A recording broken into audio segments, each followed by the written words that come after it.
with mirth and laughter.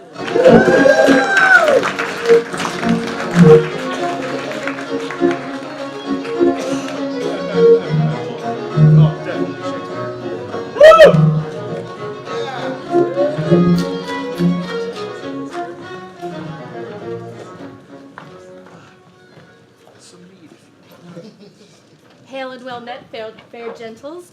We be here to present thee a play in the style of Shakespeare, and all I need from the fair audience is but one adjective. Spooky. Spooky, I thank thee. And so we present to thee tonight a tragedy. Aye, a tragedy of the spirits and ghosts that do haunt the King of Verona. Aye, dear Richard, he comes and waits in his room, clutching to the dagger that doth take the life of his brother Bartholomew, and here we find him, waiting upon the spooky eve.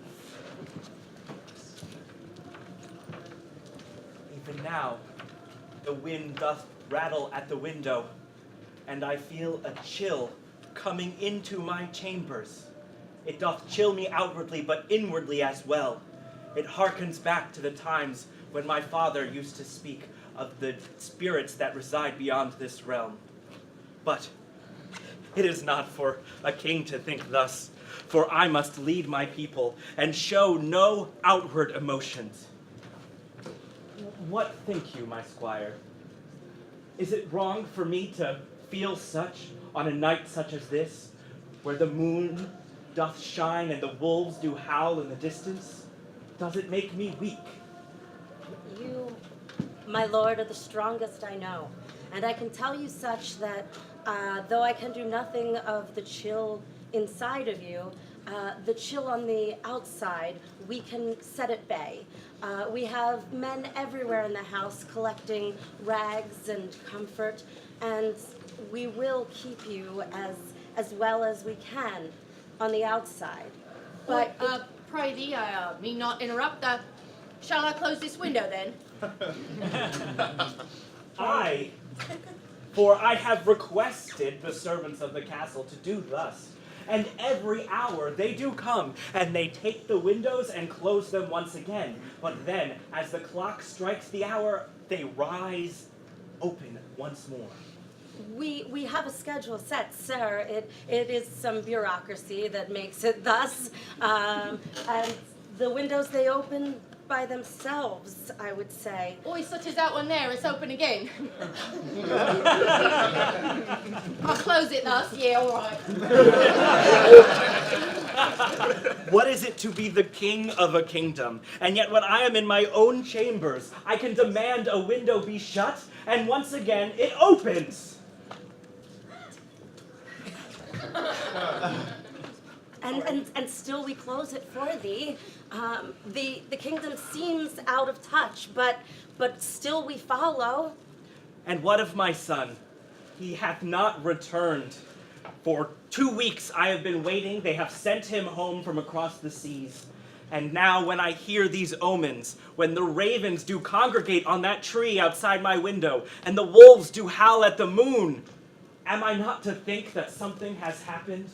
Am I not to worry that my only child is slain by bandits, or that the ship has been lost at sea? A father worries, but a fortnight not the longest of time. We need to focus now on getting you well. We need to focus on what lies ahead, and thus close the window. Pardon me, I know I'm but lovely servant here, but I reckon it probably has something to do with, the witches in town, for ghosts and the hauntings and all that. Now, let us not speak of witches, which we all know do not exist, for my father did tell me of many a spirit that comes in the night, but witches, that be something beyond my knowledge and my ability to conceive. Aye, there be but 3. 3 witches? Aye. No more. Aye, I said there be but 3. In the whole of the known world, that doth stretch from the Orient to the far west. Pardon me, dear king, I simply meant in this here kingdom, yeah. Aye, This I am able to comprehend. Comprehends that there be witches that no one has told you of in all of your life, and now upon 2 scores you hear of witches and believe it? Is there any other explanation for this feeling that I do possess? For I have been trained in the finest of my duties. For 20 years I have sat upon this throne, and never have I felt as I do today, like a tower that could crumble if one man but tread upon the stairs. Oh, I'm meant to be God in the stairs, pardon me. Aye. If my son doth not return upon the morrow, we must send forth our best men to seek him. For I cannot rest another night in this chamber with that call unanswered. To know he is not well, it makes my life upon this throne a living hell.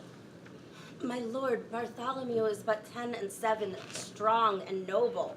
He will be fine wherever he finds himself. You are the one that needs the focus now, and we cannot send our best men out in search of son and search when you are here and you are our leader.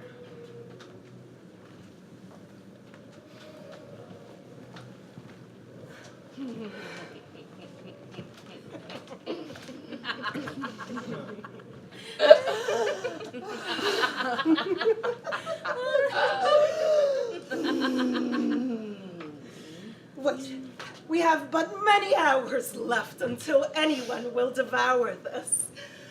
But first, we must think if we are missing something.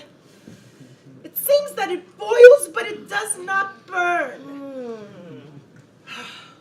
I have only seen this one other time before, and it was when King Frederick III fell at his own nasty sight of a daughter. It was very sick, made me very mad. Bite thy tongue to bring up his name in our corridors, Cassandra. I cannot. It is the day that I decided to follow this path and find the one true person that I shall poison, and that person will make me feel better about myself. But one to poison, we want to poison so many. Please, let us poison so many souls that they may escape to the nethers, that we must free their souls from this bland earth. My sisters, I know that you quell inside with the desire to see the insides of someone come out when their eyes are wide and depressed from the things you have done to them and how much power that is. But we cannot go too fast, for if we do, we may have the wrong ingredients. It may not be ready. We may cause the wrong results. Aye, but think of this spectacle of all the kingdom and all the land, of servant after civil after servant, with their innards spilling out from with both holes that doth do pour from their body. I think of it.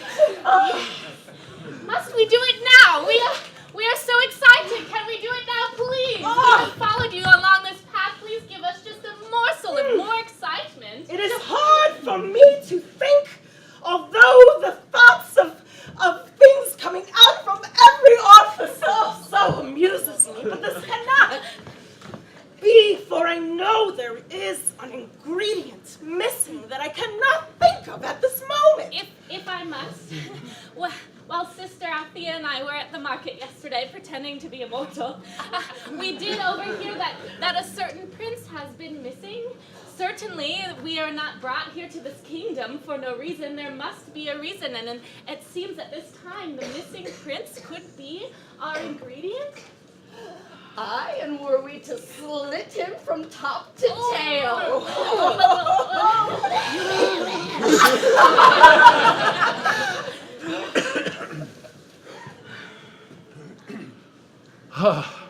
Castle Ravenclaw, I am home at last. But how do I tell my father, the king, that I have not been at sea or at battle or at long journey? I have been in the town with women of ill repute. He does not want that from me. He wants me to be proper. He wants me to be educated, a man of the court. But I have no desire to be a man of the court. I want to be a free man, a man to enjoy life's great pleasures, to enjoy a good ale, a good dance, a good pig on a spit, find an apple out of a tree and just pluck it and eat it like a normal person. Just once would I like to be that man. My prince. And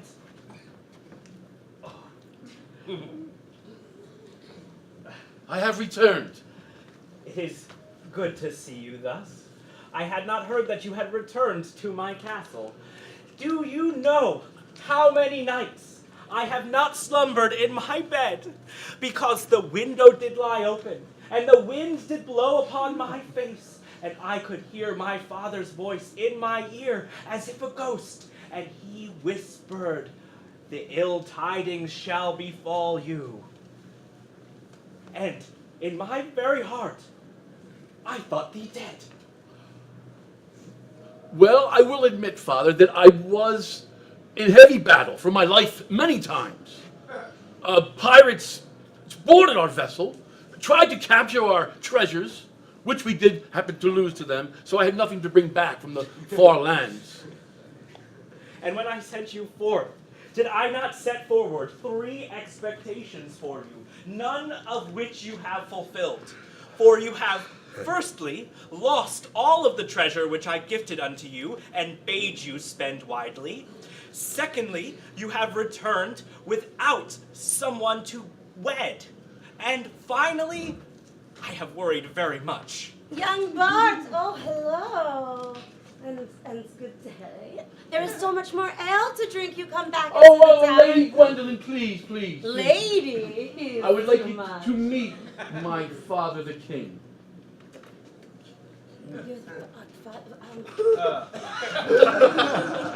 He thinks I was away at sea. We had to convince him. And there was motion in the ocean. Please put a lid on that kind of talk in front of my father. King. The king, you say, is your father. Yes. You are not just prince. Oh, my.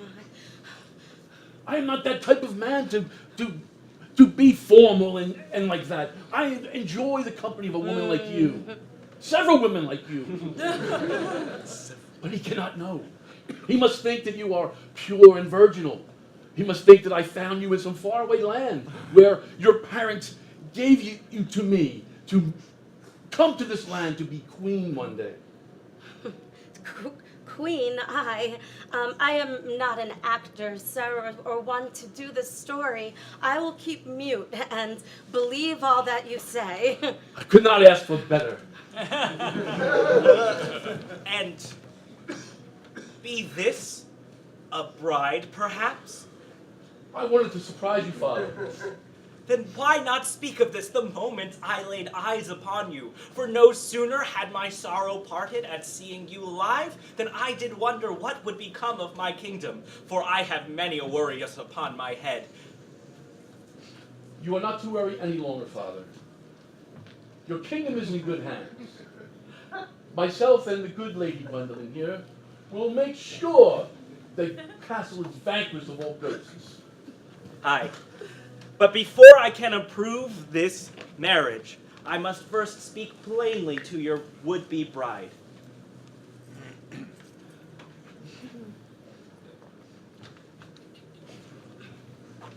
And what be your name? What, Lady Gwendolyn? And a fair lady, from what family are you born? She is from the family Fairlawn. Gwendolyn Fairlorn. Then you know that by being wed to my son, you will become the queen of this kingdom, and thereupon assume all the responsibilities that requires. Have you ever set forth coins upon the table and decided their expenditures? Well, yes, of course. And have you ever hosted an extravagant party? But that is what I do quite every day, sir. And what of military matters? Oh, I know the military kind, sir. I know the military well. She seems quite a qualified bride. I shall return to the castle at once and begin arrangements for the wedding day, which shall be not too soon, but not too late.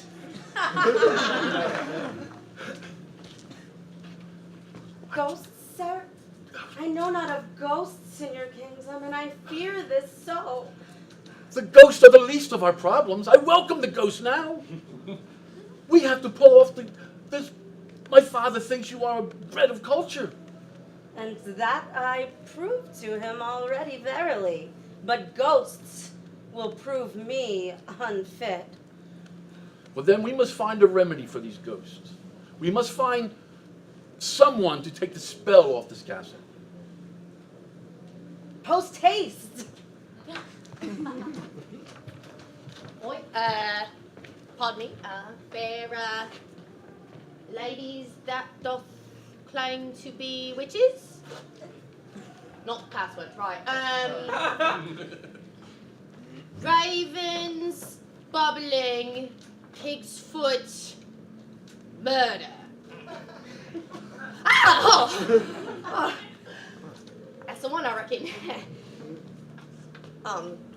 So I come to thee, fair witches, in help of the king. You see, I've brought thee the dagger that he doth cry to in the evening. Oh, wasn't supposed to say that. So here be the dagger that the king doth be very scary. I mean you to help remove the ghosts that do bring in the chill at night and the voice of his dead father.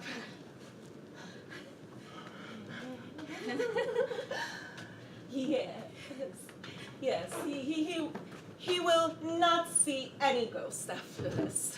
We will take care of it. It is just that easy. And which window do you speak of? The one in the west wing? Is it the one the second from the ground? Is it the one that opens, you say? You seem to know already. I pretend to be mortal sometimes, sister. You know this. I like to spy on the castle. Suddenly I fear that telling these three witches and bringing them the dagger for which they might be able to actually kill the king and leave his windows open, I fear I may have done the opposite of what I was meant to do.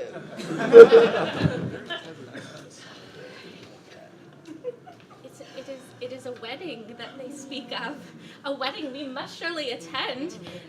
And then we will have our last ingredient to poison everybody. So while their entrails shall spill forth on the ground and seep into the ground, and the trees shall grow from them and then surely die, and it will be hell on earth, it will. So much death. And it is as if when the death is the worst, you think it is over, but there is more. I mean to not interrupt, but I can hear thee. We mean the death, the fantastical death of the ghosts. Yes. But you see, we surely are the only ones in this near vicinity that can get rid of the ghosts. Yes. That is what we are known for, not death and destruction. No, Please give me the knife, and I will help. Before I hand it upon thy palm, I do beg thee, prove that thou can create magic with thine own hands and potions.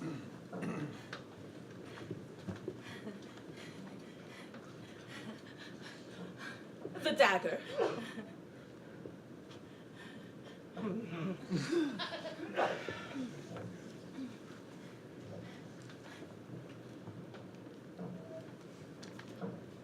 Watch as from above in the skies you may think there is nothing, but down upon this floor you shall see what seems like a plain and dark floor shall be from the sky downwards. Within it will come down, and this floor, when you see it, you shall not believe that your eyes are within your body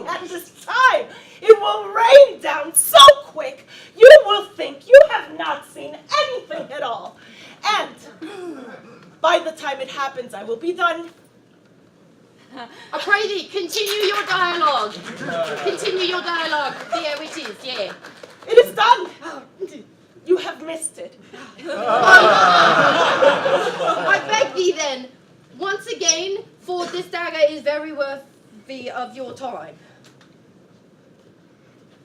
Then bring the dagger here, put it in my arms, no less like a baby after birth. Please bring me. Yes.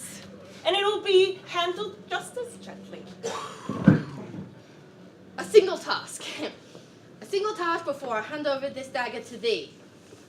A raven over there yonder. You, the raven. Take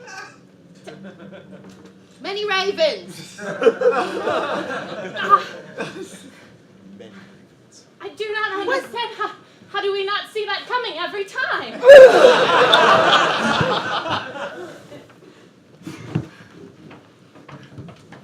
Once again, I shut this very same window, and yet tomorrow a window shall be opened in the life of my son. With his new bride, my legacy will be assured, and all of these worries that I do carry in my chest like daggers will be lifted from me. Oh, Father, if you listen to this moment, please reveal yourself to me. Speak to me and let me know that all shall be well. Are those your fingers rapping at the window? Is that your breath upon my neck? For my hair doth stand on end and begin to tingle vibrantly. All will be not well. It is as I feared. Something is not right in the state of England.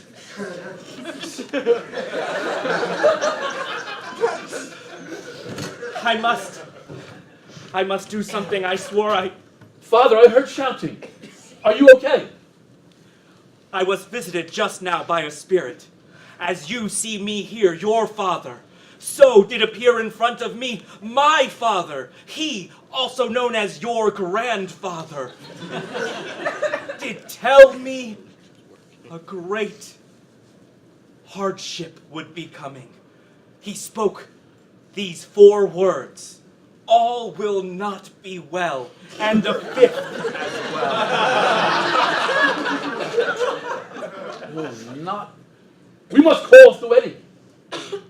No, the wedding must continue. This I am insistent, but I shall make sure that everything is correct with the wedding. We shall send forth the invitations to all the people from throughout the land, including the fair lorns who did bear your beautiful bride, and tomorrow eve you shall be wed. You must close this window, Father. You'll catch your death. Many a time have I closed that window. Let us at once.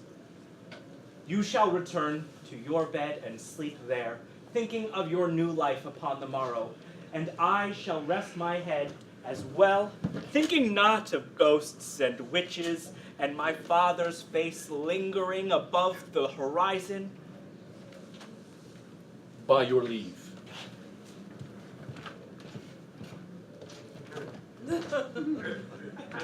Nice. If all goes well tomorrow, I shall rest my head upon my pillow with more comfort than I have felt in my entire life, to see my son finally has a wife. I, fair gentles, we take thee to the wedding that doth bring all of our characters heretofore, and yet recall a tragedy. Thus you shall see.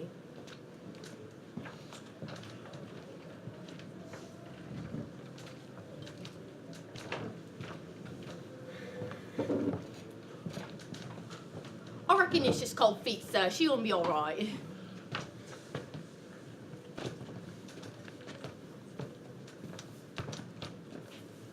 You're pacing like the beating of the heart, pitter-patter, romantic. Yes, yes. Very romantic. Okay.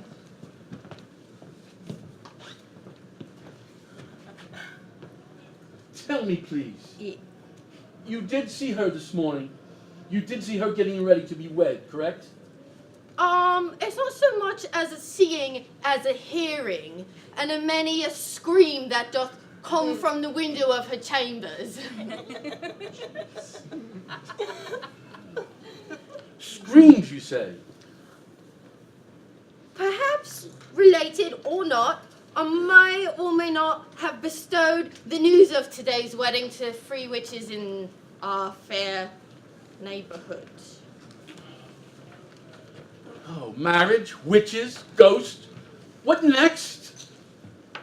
And my son, if I did not find your bride exiting the back door of the castle so demure she did not wish to be seen by anyone on her way to this altar. Why, thank you, Father. I thought I told you to beat it. This wedding cannot happen. Bartholomew, I tried this so. There are people everywhere and ghosts upon us as well, keeping me into the room all night and all hours. Screaming and howling, did you not hear all night, all hours? That my father having his dreams again, I thought. I did not think there were witches involved now. And who be these women that have attended the ceremony without invitations? Witches, they're witches! Are there not 3 witches in all of the kingdom? Well, one of them had to go away. 2 witches is more than enough. I order you to leave this sacred ceremony, for my son is about to be wed to a woman of high repute. But this is why we are here, for we have brought the sacred rings. Yes. They're definitely of pure gold and not of destruction and death and disease. No.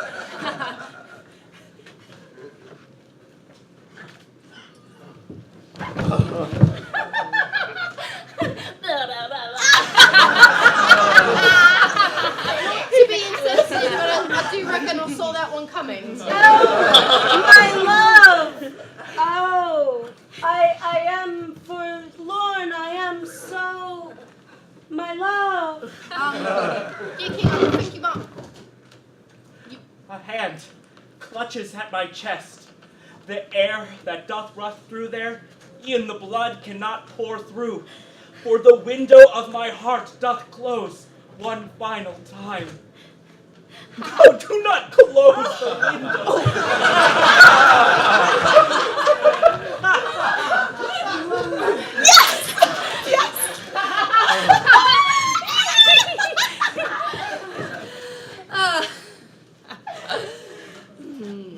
And who be next?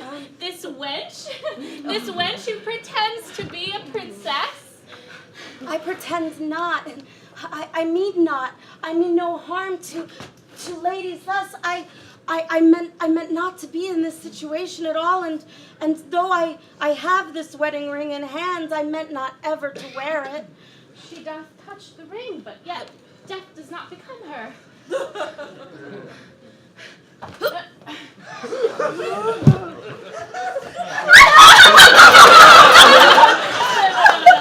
Ah, gentles, give us your hands, for death and destruction do meet our stage. A tragedy thus, we do welcome thee upon the Philly Improv Theater to come see our performance yet again.